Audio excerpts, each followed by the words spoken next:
This is the Arkatech Beatz Music Business Podcast. I am your host, Juggernaut, along with my partner, Mike Trauma D in the building.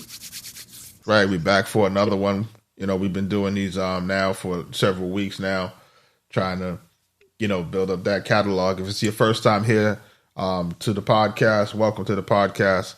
Let me do some housekeeping, making sure that you subscribe or whatever else. Click the notifications. It's on YouTube, it's on Spotify, it's everywhere. Just making sure that you can kind of keep up with all of the updates that we have, because we got a bunch of topics today that I think everybody's going to really like.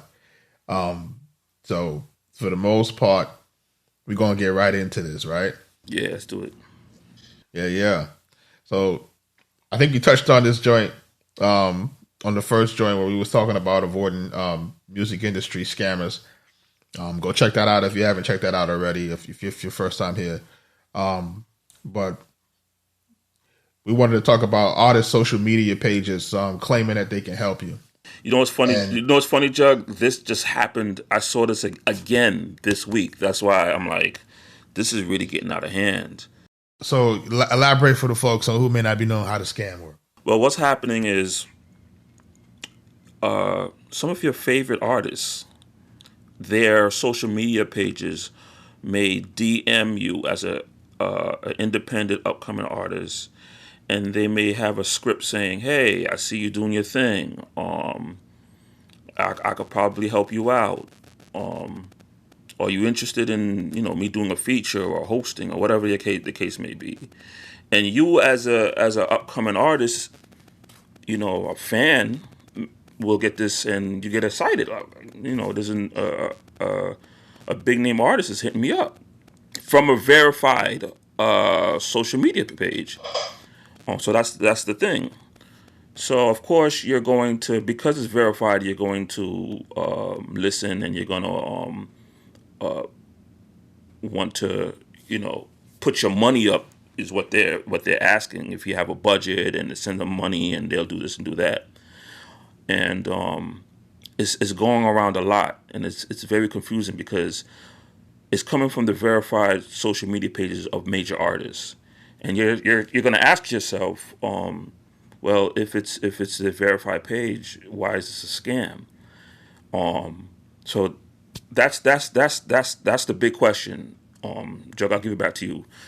If it's I think that's the thing. It's like, and we're talking about the same example, I think, right? Because the artist was reaching out to another made artist and didn't know the artist was made. Right. That was an interesting point.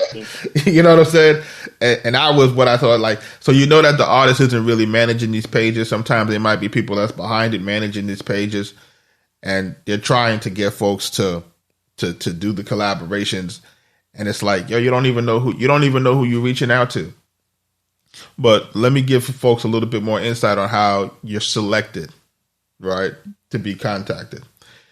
Typically, if you're an artist or if you're an independent artist that's able to get on WorldStar, right, you become part of this setup, because you're a lead, right? Because you basically become a sales lead.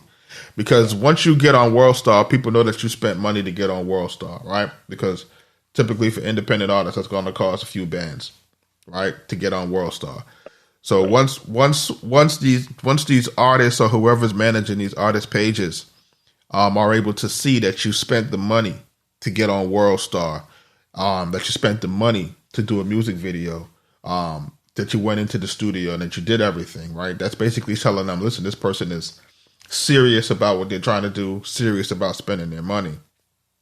So that's when they decide they want to reach out. That's when they decide to make the pitch. Yo, I like what you're doing. I see you doing your thing. Let me see if I can help move that needle along for you. I got this page. I got all these followers. Boom, boom, boom. I'll post you on my joint for a week, a month, whatever. I'll host your mixtape, right? What's the other stuff? I'll do a feature. That's pretty much it. And And from the outside, or from a new artist perspective, you're like, well, wow, this person got X amount of followers, or if I get this influencer on my joint, it's going to help to move my joint. Not really realizing that, just because you got followers don't mean you got customers. That's true. Right. That's true. And that's what you see on social media a lot. People got a lot of followers, but people don't necessarily have a lot of customers. And a lot of people like to watch, like you said. A lot of people like to watch. People are people watching. They're not there to really. They're not there to engage in the content. They're not there to consume the content. They just nosy neighbors. Yeah, that's what they are. Yeah, So here you go now. You thinking that you got somebody legit, somebody big that want to really help you move the needle, where it's really just a money grab. Mm-hmm. All right, and that's where the situation is. It's like, okay, and I'm sorry if we're blowing it up, folks, but it's happening too often, and it needs we get a lot of calls. Yeah, it needs to. It needs to happen to the point where somebody starts to see some results.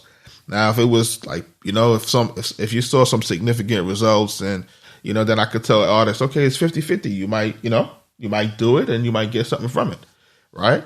But in too many cases, it's just like you said, it's really just a money grab, and that's really where the issue comes in for me. It's like, if you're trying to really help. If you're trying to get a bag, just put it out there. Say, hey, I'm gonna do this for you. I don't know what it may, I don't know what kind of results it might, whatever, and keep it pushing from there. But too often you're just seeing that bullshit where it's just like, oh, we see you on World Star. You come out, basically you a mock. Right. That's exactly what it looks like, and we've gotten calls and emails from various independent artists that that check in with us every so often, and they ask us about these things, and we're seeing the same things over and over, and it doesn't work out. Some of these things aren't even real. Sometimes there are companies that get a hold of these social media accounts for other business, and while they're handling that other business that may be legit, they may be doing some things with the social media on the sly without the actual artist even knowing or even aware that they're doing behind the scenes with their social media accounts. Certain marketing companies may require access to an artist's social media accounts, which can be very dangerous if the marketing company is not a trusting and reputable company. So that's another thing you got to be careful about is the marketing companies that you choose to help market and promote your projects. And that's the real joke, man. It's like the artist might not even be aware. Like the artist might not even know that the shenanigans are going on behind the scenes. And I think that's probably like the most frustrating thing behind it all. And then the artists that reach out to us are genuinely excited. Yo, such and such is fucking with me. Such and such see what's going on with my shit. And it's like let's break down some of the red flags you got to look out for. One, if you recently released your music on a high profile platform, that's the red flag number one. Now you might say, well, I'm supposed to release it and I'm supposed to get some sort of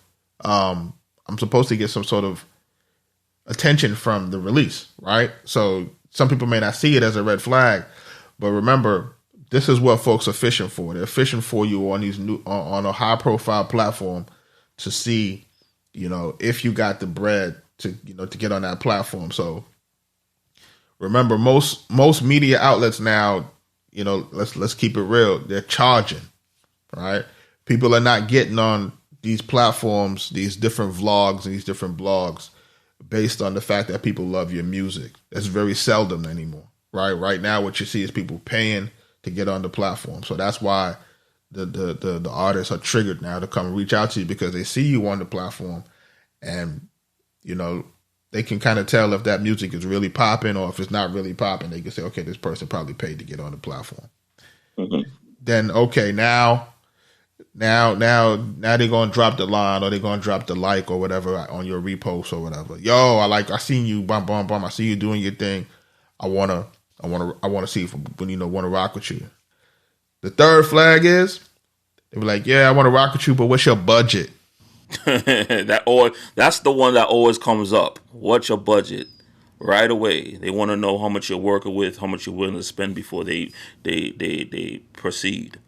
And guys, you know what, man? Like, gotta be realistic, man. Like, you just come out, no one heard of you. You just dropped something, and you got like 20 followers. You got how many spins, how many streams, and all of a sudden, all these big major artists are hitting you up. You gotta kind of like, as exciting as it may seem, it's too good to be true. Right. As exciting as it may seem, you have to just take a second and be like, this is dope, but you got to look at everything from the side and be like, all right, let me check this out, because this is social media, this is internet. There's a lot of fraudulent activity going on, and you guys got to protect yourselves. Simple as that. That's the realest shit, and it's like you got to protect yourself. It's like, you got to question everything you see and hear. Yeah. And that shit it's the worst thing right now. But it's like, artists are genuinely excited. You know, yeah, that's the hurtful thing, because genuinely excited. We've been in phone conferences where artists are just telling us how excited they are, and then it's like, damn, we got to go ahead and bust their bubble, and kind of like give them the game that. There's a good chance that this is not real, right? Or just it's really about them just trying to get a bag, And then you could literally take the script that they said from prior DMs, prior texts, prior emails, and almost copy and paste it. And it's like, yo, it's exactly the same. And we don't tell you what to do, but we just show you these things, and it's up to you to decide what you're going to do with it. If you want to go ahead and say, nah, I'm still going to, then that's on you. But we're not going to tell you, hey, we're going to give you the information, and that's and it's on you. You make the decision that's based on it. And look, if your music is really popping, right? If you see that you got some real genuine traction, you see that you got some Spotify numbers going, you got some YouTube numbers going, and somebody reach out, then that might be something to consider. But you got your own traction going. You got your own numbers moving. You know what I'm saying? And we're not talking about a few hundred, right? We're talking about a few tens of thousands, hundreds of thousands, organic, right? Because if you don't got that going, then like, what the fuck? You know what I mean? Like, don't bother wasting your money with that. And we're not talking about a little bit of money. And don't get me wrong too. Because to defend the artist that may be trying to help, but want you to spend some money to be serious.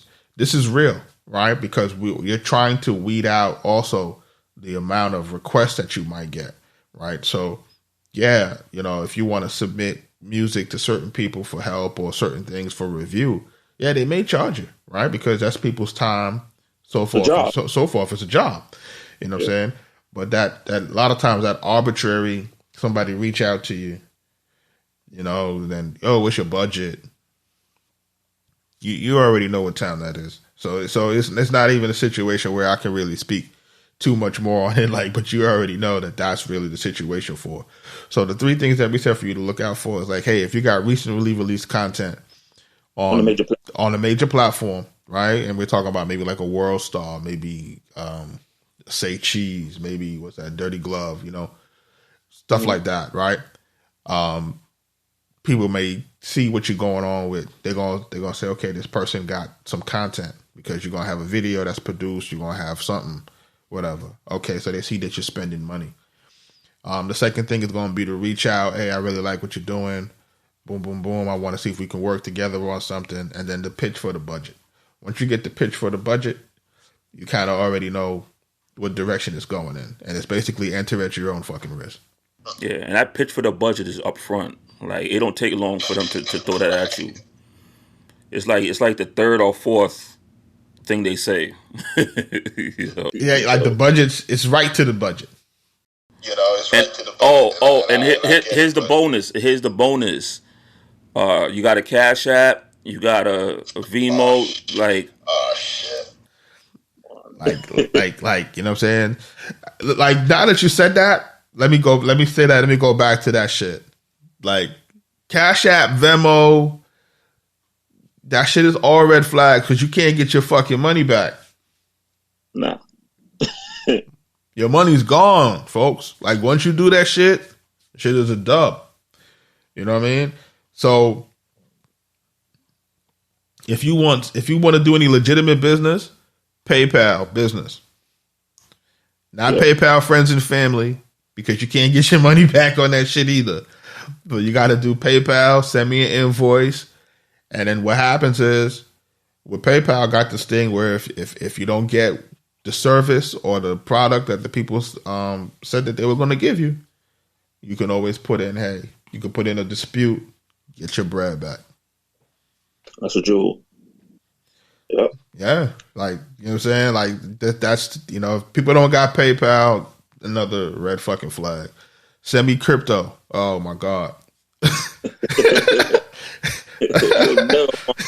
You just watch it on the blockchain go away. Oh, my God. Yo, send me Bitcoin.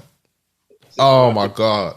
Like, you just watch it. You just look at the blockchain, just watch it just go. Yeah, like, that's some of the ways that you should never pay for a service online. Shit gone. Like, once you send it, like, you say sayonara to that shit. That shit is out of here. But I want to switch gears on the Drake and hit up the next. So we dropped some jewels for folks. I hope folks are really listening on that, because it's really, like you always say, it's the wild, wild fucking West out here. People going crazy. We wanted to talk about when bad managers. What do you do when you see bad managers have talented artists? And this one is this is too often we see in this shit, and it's horrible. Yeah, you know, there are a lot of talented artists out there. There are, but they have. It goes back to what we like to say: having the right people around you, and that can really dictate how far you're going to move in this game. You know, if you don't have a proper, whether it's a mentor, management, people, you know, in your circle that's helping you or guiding you properly, you could find yourself in some serious bad situations. You could lose opportunities, and we've seen that too many times. We've seen you know, people not willing to do deals because of management. People lose major deals because of management. We don't like your management, you know, or, you know, your manager's not doing what they're supposed to do.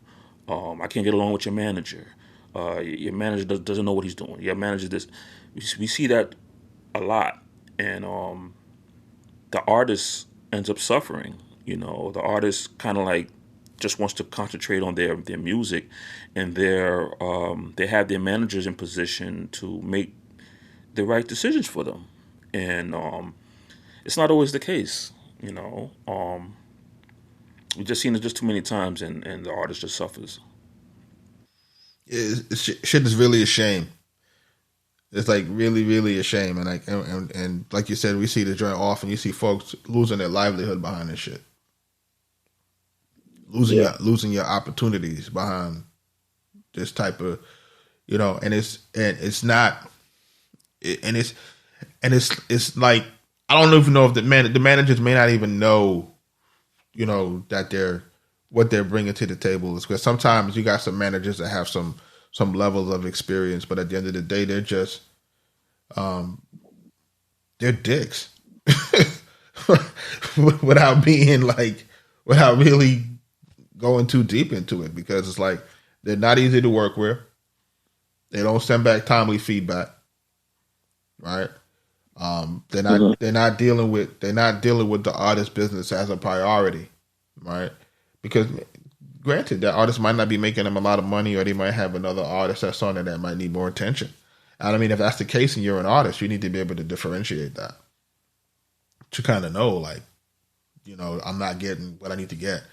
And then certain times too, like it's just the timely fashion of things, or kind of wanting to do things that's kind of antiquated, or not wanting to really partner sometimes with the label or whoever the rest of the team is. Because sometimes you can get so locked into what you did in the past, you're not really looking at what is happening now, and you're not able to kind of transition and do the things that you need to do to be successful in today's marketplace, not in the marketplace of 10 years ago. You know what I see happening? Sometimes manager makes decisions thinking that this is best, but the artists would never make those decisions at times. The artist would probably be like, no, that doesn't really make, like, sometimes the artist is the one that actually has the better idea, and we've seen that. We've seen management make a decision and the artist is in the dark, and the artist is like, wait a minute, why? No, I don't want to do that. I want to do this. This is my career. I want to do it this way. I have a reason for doing it this way. I created the music. I create this. I have a vision, and I want to do it this way. And it's a give and take. It's a give and take. It really is, because it could go either way, But the issue is when the manager's making decisions for the artist, and the artist is unaware of these decisions. That's where the main problem is. So the artist is totally in the dark, and I believe the artist should always be consulted in any decision based for their career. The manager works for the artist. It's not the other way around. So any decision being made, the artist needs to be a business person as well and be consulted with. I think too often the artists just don't want to be, bogged down with the decisions that are being made. And I think sometimes it's like you have that situation where it's like, I just rap or I just sing. I don't want to deal with that extra shit. I don't want to deal with all of that. But there's a double-edged sword to that, right? Like you said, they work for you, right? And let's say, for example, say you don't want to take that dynamic that they work for you. All right, at least they're your partner in trying to get you where you got to go. And if it's your partner in getting you where you got to go, you need to know what the fuck going on. Like, you need to know what's going on. If you don't know what's going on, then, you can't insert yourself and say, wait a minute, that's not where my vision's saying. Like you said, it's not where I want to go with my career. Like, I might want to go with this. And the truth of the matter is like this. Say we have artist A. Artist A was successful on TikTok, right? It don't mean artist B gonna be successful on TikTok. Artist B might be successful on SoundCloud. Correct. Right. So this is also that situation where, managers have to be flexible and can't just say, well, this is the way that, this is what we've done. And then the artist might be telling you a different way that they see for their vision. And you have to find a way, like you said, to give and take, find a way to meet in the middle to make sure that we're trying different things, because this business is trial and error. You try this, it might not work. Well, that's fine, but that's fine as long as they're communicating and know what's going on. That's a whole nother thing. Like, as long as they're communicating and they know, and the artist is aware of what the management is doing, and management is aware of what the artist wants. Button heads, that's a natural. Where as far as I want this, I want that, but that's a natural. But when the artist is totally in the dark, when things are held against the artist, for to the side, and the artist has no idea this is going on, that's when it's like. Give an example, man, because I think the people may not be able to resonate with folks unless we give them real life example. It could be as simple as it could be as simple as a deal. It could be as simple as a manager is saying, well, we need this. in order for this deal to happen. Whether it's we need ownership of this, we need this amount of money, we need this amount of royalty, whatever. It could be simple, a negotiation thing, saying, hey, we want this. And the artist could be like, you know what, I really want to be on this record. I think this record will do good for my career. I don't mind taking $1,000 less. I don't mind taking a point less.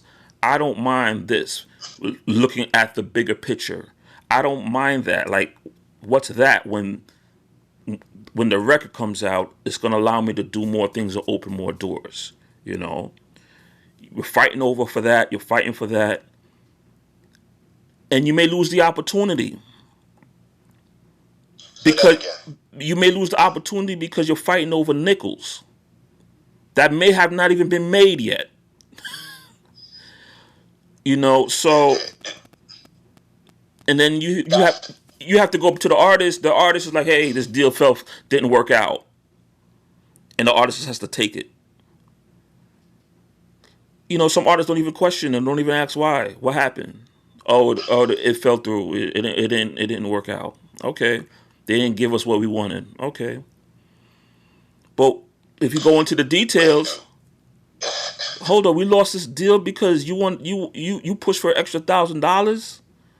Or you pushed for that? Like, you know what I'm saying? It'd be something so small and not looking at the bigger picture. And I think I man, even in our own careers where we've had some people on our side that's been overzealous. And we've always said, listen, we have to maintain these relationships, right? You can't let these deals fall through, like you said, for small minutia in contracts sometimes. Sometimes it's like, yeah, you want everything in the contract. You want to negotiate everything, but then, like you said, there's a balance to it and you don't want to lose the opportunity. And that's what you see happening. That's what I see happening with a lot of managers is they're pushing and they're pushing for certain things. And it's like, okay, you're going to lose the opportunity. You're going to basically burn the bridge with that person that wants to genuinely work with you. But let's be clear though, some deals shouldn't happen. Like some quote unquote opportunities aren't good opportunities. So we're not saying this as we want to do it and so forth. There's some opportunities you're going to want to do, but there's some negotiations that's just like, you know what, this is too far from what we need. The end result is not going to be worth it, So what we're saying is, in some situations,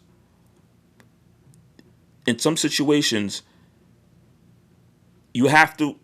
Let me put it like this: in negotiation, when you're negotiating, you're going to give and take. You're not going to get everything you want. So when a manager's fighting for, I want everything, it's all or nothing. There's a good chance you could lose the opportunity. That's facts. Because you got in every negotiation, you got to give and take. You got to say, okay, I'll come down on this, but give me that. Oh, that's negotiation. You back and forth until you find a nice level playing field. And if you're not doing that, you're not doing good business. It's real, and it's real. I've seen it, man, and we've seen it so many times. Like you said, it's not going to change the end result, right? Yeah. Or it's not going to be that much of a big deal. That you change it. Yeah. Like you're making those demands for these things that are, especially when you don't have the leverage. That's a whole other thing. If you have the leverage, most folks don't have the leverage. Right. If you have the leverage, you can do what you want. Yeah. Because when you're in demand, you can do that. You know what I mean? But again, bad managers, man. Folks got to do better. Yeah. I guess what we would say is, to artists is just, even though you want to be all creative, You want to just concentrate on the music. You want to concentrate on this angle. You need to know what's happening on your business side. You need to know what's going on because this is your career. And you want to make sure that your business is being handled properly and the way you want it to be handled. So just be informed.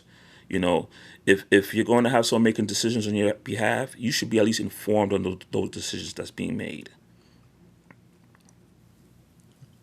That's a jewel right there. I hope folks are paying attention to that. Like, make sure you're informed. Make sure you know what's going on. Because if you don't, you're going to have some real issues. So we got another topic that they were asking us, some folks were asking us, like, when or do I even need a publicist? It's a good question. It's a good question. When you got something going on, you got to define. Like, see, that's the thing. Like, we have to define when we say got something going on.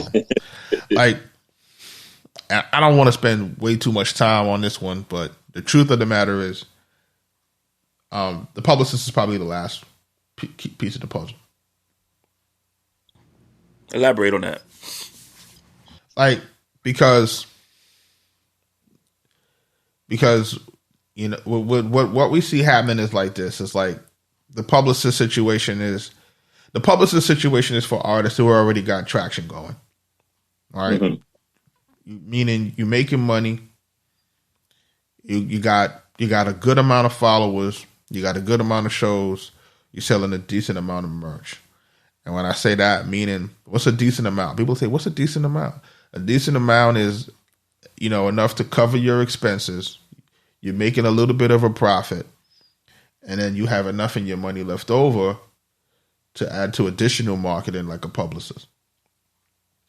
Like, once you get to that level that you got enough money to say, okay, I need to pay for a publicist every month, then you might want to consider it, right? And we're not talking about because publicists will range anywhere from, I've seen as low as $1,000 a month, and I've seen as high as $5,000 a month, right? Now it could be higher than that, right? At different tiers, but in hip hop and independent rap music and stuff like that, I've seen it's probably capped at anywhere between $3,000 and $5,000 a month. Are you earning that much money to pay for that? I mean, earning, not PPP loaning, not scamming, right? Not credit card putting on, not lines of credit. Are you earning that money through your art, through your content to pay for that? Be very, very clear that they're going to make you pay first month, maybe last month. They're going to make you go for a minimum duration of 3 to 6 months, right? That's going to be the contract terms. And then the results are not guaranteed. Especially if you don't have anything going on. Like, you can't make news out of nothing. Right. If you don't have anything going on, you can't make news out of nothing, right? What's interesting to us now is that the blog game right now seems to just be tied into several high level publicists. So if you want to get on certain publications, if you can't pay to get on yourself, a lot of times this is like a gatekeepers through some of the publicists that are that are the only way for you to get on some of these higher level publications. And yeah, okay, that makes sense. If you're gonna, if you need a publicist to get on, Variety or something like that, a Hollywood Reporter or some shit, right? But you're definitely gonna need some money. And I think if you want to get a publicist, I think that's the only time it makes sense. It doesn't make sense prior to doing so, because there are much better ways for you to build your fan base spending that money. And publicists is just bringing awareness to whatever you already have going on. It doesn't necessarily create your buzz. It takes your already buzz and shows it off. It's sort of like it just shows off what you're doing to people who may not already know. So, and I think that distinction is critical, is to know that you have to have something going on in order to publicize it. Right. That's the purpose. And it's like, well, what I got going on? Like, I don't know. You got to have something going on, and and what happens is people understand organic platforms versus paid platforms. If you're on a paid platform, that's not considered you got something going on. That's considered you paid your way to get on that platform. Right. So remember the difference, folks. So, folks, it's not just because I'm on, I'm on WorldStar as label submitted. That don't mean you got anything going on. That means you just paid to get on the platform. Right. That's it. And everybody knows it. It's no longer a secret. Right. Yep. So it's one of those things, man. So now we're gonna get into the stuff that we know and love. Producer tips. Yes, sir. Producer tips, man. Like, we got what's that? We got four producer tips that I think folks are gonna really enjoy. So let's get into number one. Go ahead. Run through them. Number one is don't overproduce and clutter your production. Leave room for the artist. Leave room for the artist. I mean, Jug, I won't lie. Earlier in our production, and even once in a while, sometimes it's like you like to just add music, add sounds, add. You're trying to make this big, orchestra, piece, and those records are hard to rap on. You have to produce a record in a manner that an artist can easily get on it. They can easily write to it. You got to leave spaces. You got to creatively leave enough room. And so that comes down to actually sequencing your records a certain way, knowing when to drop things in and out, knowing when to add a sound, knowing when to pull back and say, okay, this is enough. Let this ride right here. This music bed is good enough. And it may take a while for you to get comfortable in finding that spot. But once you've nailed it and find a nice sweet spot where, okay, this is where the artist's gonna rap. There's not too much going on. They could do this. Then you'll be more successful in getting these placements. And that's the thing that, like you said early on when we was like, it's like, yo, this shit had to be the most, like, 1 million switch ups. It had to have the terrorist intro. We had to have, like, it had to do like 5 triple drum, rolls, and it was so crazy because we were making it for ourselves. We were making it how we thought it should sound, but then when the artists get it, they be like, "What the fuck am I supposed to rap?" It's like, I can't rap on this shit. Like, The shit hot as hell, but I can't rap on it. Like, they fighting with the beat. Fighting with the beat. Yeah. So it took a while for me to be like, damn, like, shit. Like, we was in there like, damn, they really can't rap on this shit. Like, this shit is super hard. Like, why you can't? Nah, you got too much going on. Like they say, like you said, like, the music bed has to have space to breathe. Yeah. Like, if it doesn't have any space to breathe, there's no place to drop the verse. And then you got artists who purposely pick beats that are underwhelming. Yes. Yeah. Right? Because they don't want it to be that the beat made the record. They're like, nah, I made the record. It's about me. It's about my verse, my vocals. And like, fuck that beat. Like, you know what I'm saying? Like, so it's almost like an ego thing where they don't want to be battling with you for what made the record hot. Like, oh, if you didn't make that beat, you wouldn't be, you know. It's almost a pride type of thing for some records, or for some artists rather. So it's crazy when you say, hey, don't overproduce and clutter the beat. Don't overdo it. Leave room for the artist to get on that joint and marry the track the right way, and to be able to relay their melody and their verse, or, you know, their lyrics so that it can be a good marriage. If you're just doing an instrumental project or a score, go ahead. Get busy. Add all the stuff you want to add in. Trumpets in and outs. Do all of that. You know what I mean? Get that off. Shit crazy. The next tip, right? Take the time to learn your monitors, right? Yes. And mix your beats. And mix your beats. Like, this is the thing. This is the key. Mix your beats because you don't know if it's going to come out as is.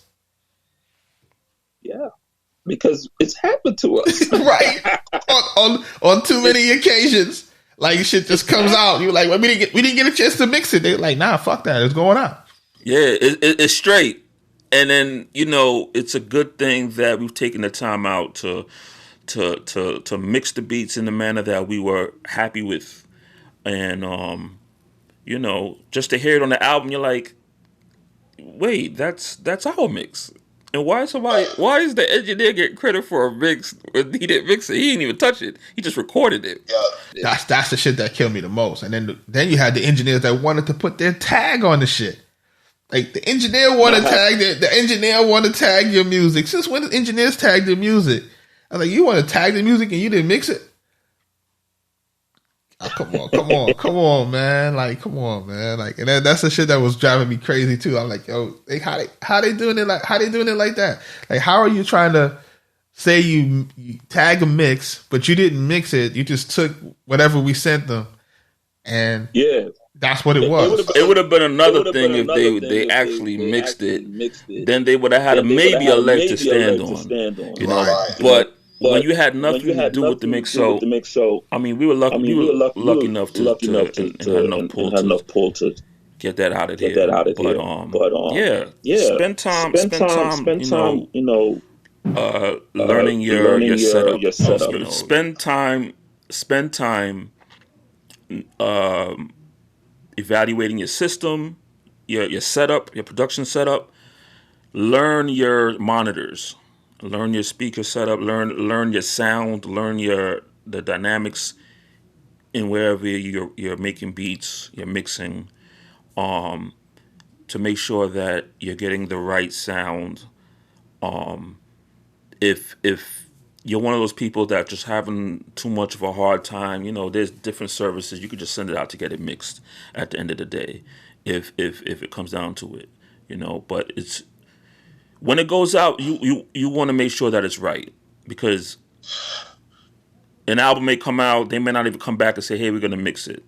It may come out as is. The artist may jump on it, and that's it. It's a wrap. You're seeing more of that now, right? Because you're seeing more of that. A lot of the mixing and even parts of the mastering process are being removed because of the cost. Right. It's cost too much. With you know, right now we're even for ourselves, we're telling a lot of artists, hey, you want to spend money on your promo and marketing. Like, you don't want to spend your money doing too much in regards to mixing and mastering. It can cost you thousands of dollars if you don't have the right situation going. You know, there's services where you could just have it sent. So if you have relationships, they have things online where you could just have it sent and sent back to you at a certain cost, where engineers are mixing records from afar, you know, remotely, and they'll send it back to you. And there's programs also, same thing with mastering as well, you know, as well as programs that you can kind of drop it in, and it'll actually EQ everything to a certain specification to fit the music that you're doing, you know. But I was going to get into that too. I was going to ask because I was in one of these forums and they were asking, should I master my beats before I send them out? And, you know, that was part of the argument. Part of the argument was, one, you don't want to quote unquote master it, but you want it to get the sound as commercially viable as possible, because like you said, it may come out. Right. You know, it might come out. And that's the thing. Like, you want to have the track to have a certain level of loudness. You want the stuff to be leveled the way it needs to be leveled. It may come out the way as is. And one of the platforms that we use and that we're partnered with is Cloud Bounce, as far as like, dropping in your tracks to get, mastered, online. If say if you're not good to do it, then you can always do that. And that's a shameless plug, but that's somebody that we've been partnered with for a few years now, and it's a service that we use. It's cheap. And the turnaround time is almost instantaneous. It's one of those things where it definitely can help to, take out some of the guesswork of trying to get your music to sound as good as it needs to sound before you get it out. And the monitor situation is that, and I know people see I got a whole bunch of monitors in the back if you're watching it on video. And I got why does he have so many monitors? It's because it's to compare and contrast. Because different styles of music require different monitoring in my opinion, right? You figure the KRKs are good for trap music, right? Whereas the Yamahas might be good for everything. Mm-hmm. And that's really just our experience as far as, I think there hasn't been a studio that you didn't go into, you didn't see the Yamaha studios, the white cones, the monitors. Classics. Yeah. Like they were a part of almost every major project that we ever got mixed. The engineers who went to those were the go-to. Those NS10s. Right. They don't make them as NS10s anymore, but it's they sure don't. but the ones that they use now, the powered ones, those are definitely like the go-to joints. The other tip, right? This is tip number 3. Don't get stuck on one idea. Don't get stuck on one idea or one artist, right? What doesn't work for one artist can easily work for another artist. Happens with us all the time.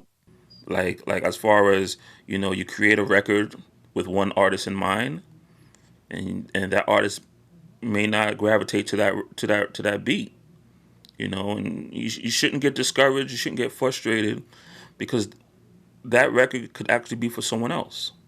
And that's happened to us on many occasions. We made a record for Raekwon, and it worked out that Pun wanted it. We made a record for another artist, for Pun. Nas wanted it. We made a record for Prodigy. Nas wanted it too. Like, it's just... You don't know where it goes.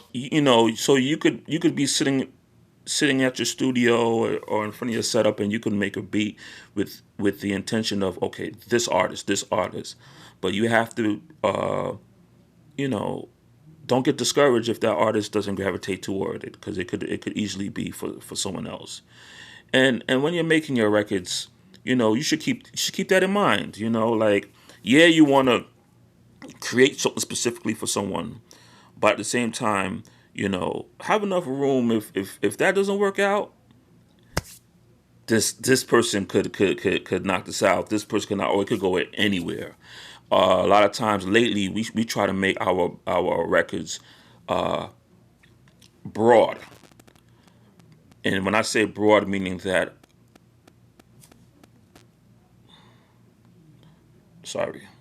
when I say broad, meaning a good amount of artists can rock it. So it's actually like, instead of making one beat where it's only good for one artist, making records where, okay, a broad set of artists can rock with. I think that's one of the advantages of today's music, where most folks are going on toward the same sound. Well, that's not necessarily a good thing. That's only because everybody's making the same type of music, so it just goes with the flow of things. I'll get into that. I want to double back into that, right? Because everything kind of sounding the same. It's not their fault, but to say, like you're saying, is like, I remember specifically making something. I think at the time we were in touch with CTE, and when Jeezy had all that going on, and around the time we were working with Gibbs and stuff. And I remember, us working on some joints, and we were sending them to them, and then those wind up with Alley Boy. Right. Right. Yeah. And I would say, damn, they can't hear this, and like, no, it's not. No, that's not what they wanted. Like, you know what I'm saying? It's like you make it with who you think is in your mind, and you think that it's going to be good. But you know, if you've been in the room with a lot of artists, there are so many variables. Like, you know, did they eat breakfast that day? How much, you know, did they get their weed yet?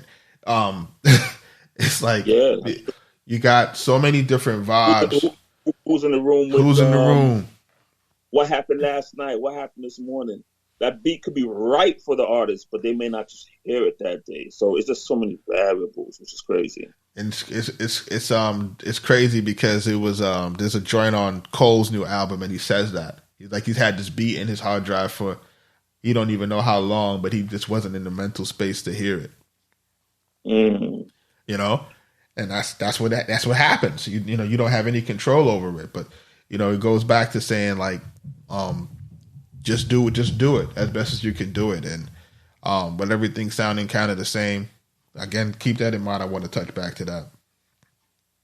But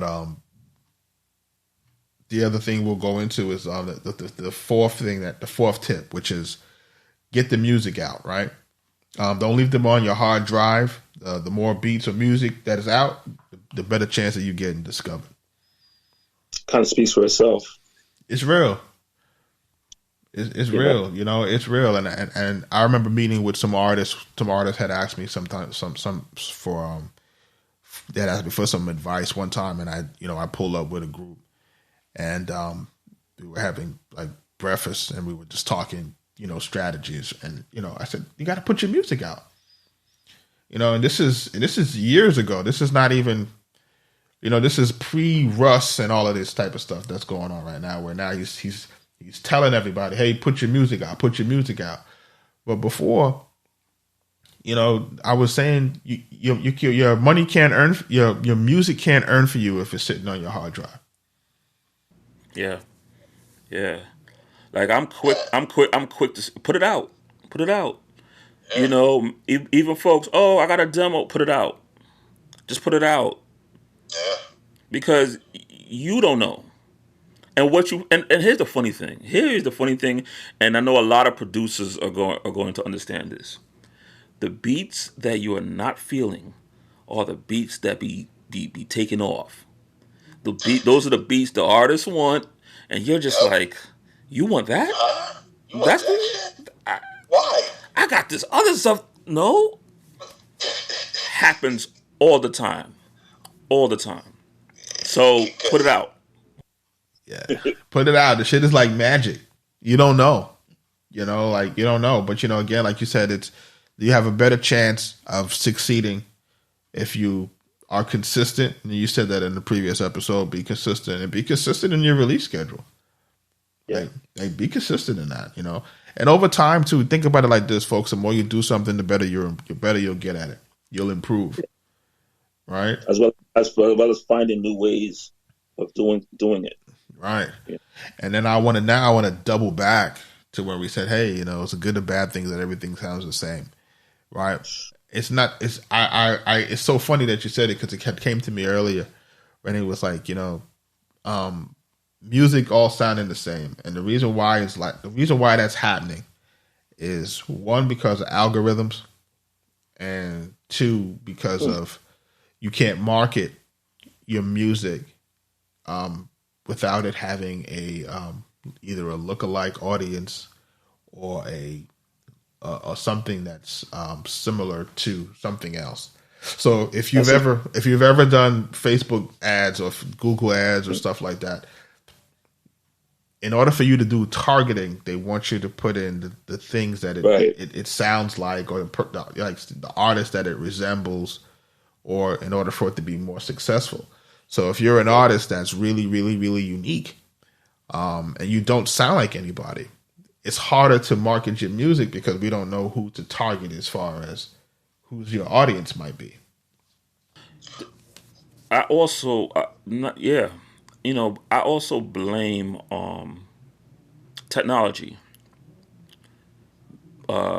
making it very easy to produce, meaning these producer packs where not every producer's being creative with these packs. Just dragging and dropping, and then going from there.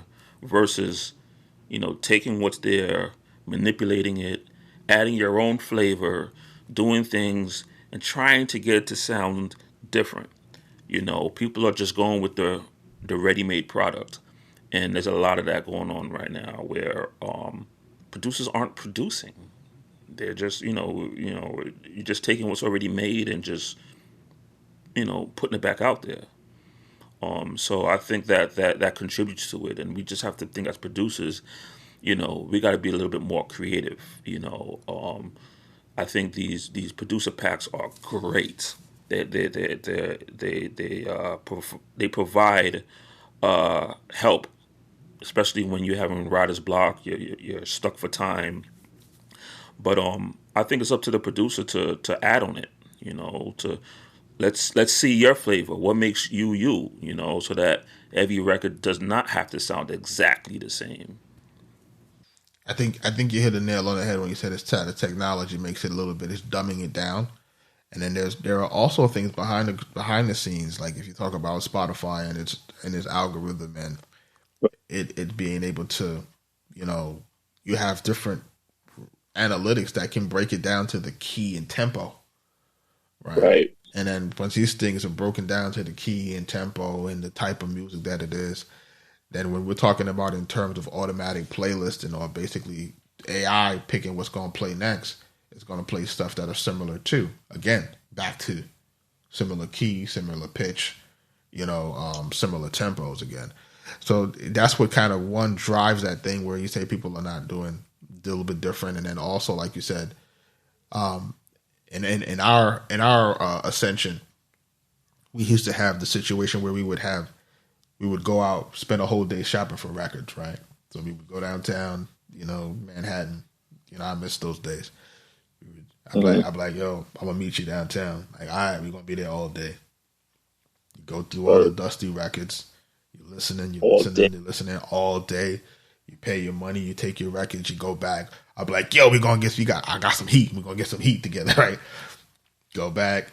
And then now you had to make something from something that was already there, right? Because now we were sampling.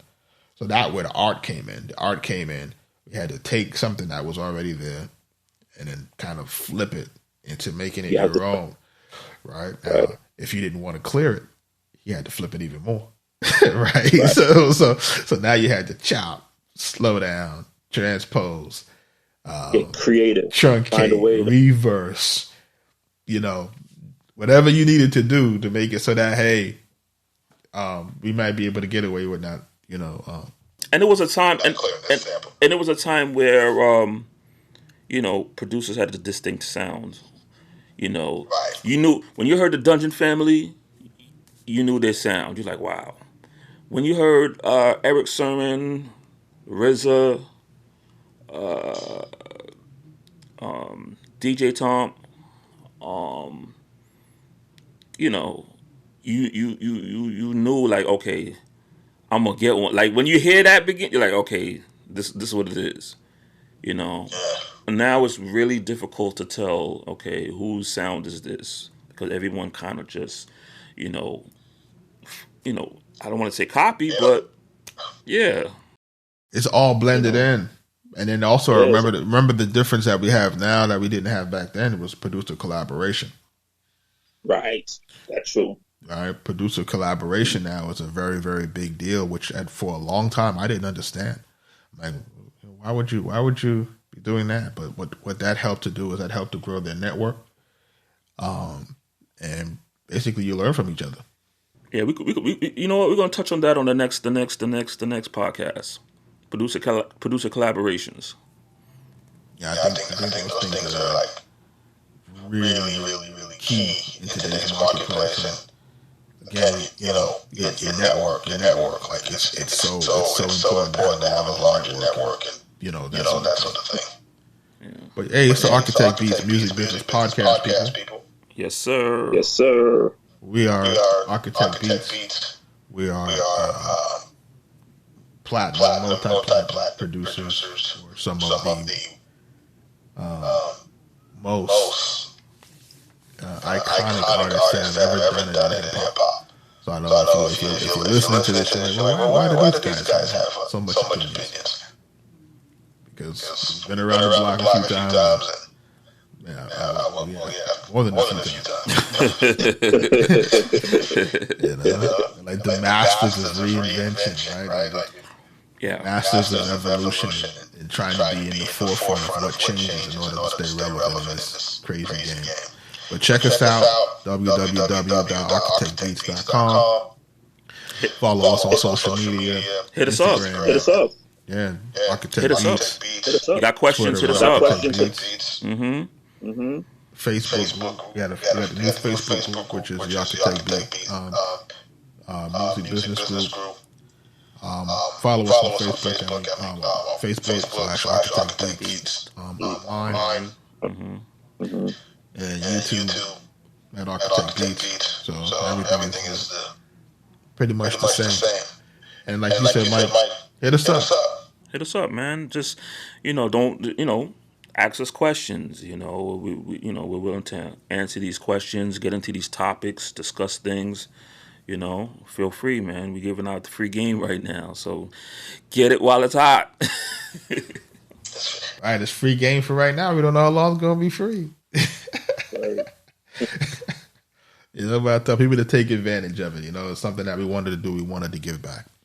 So until next time, folks, give us a holler. Peace.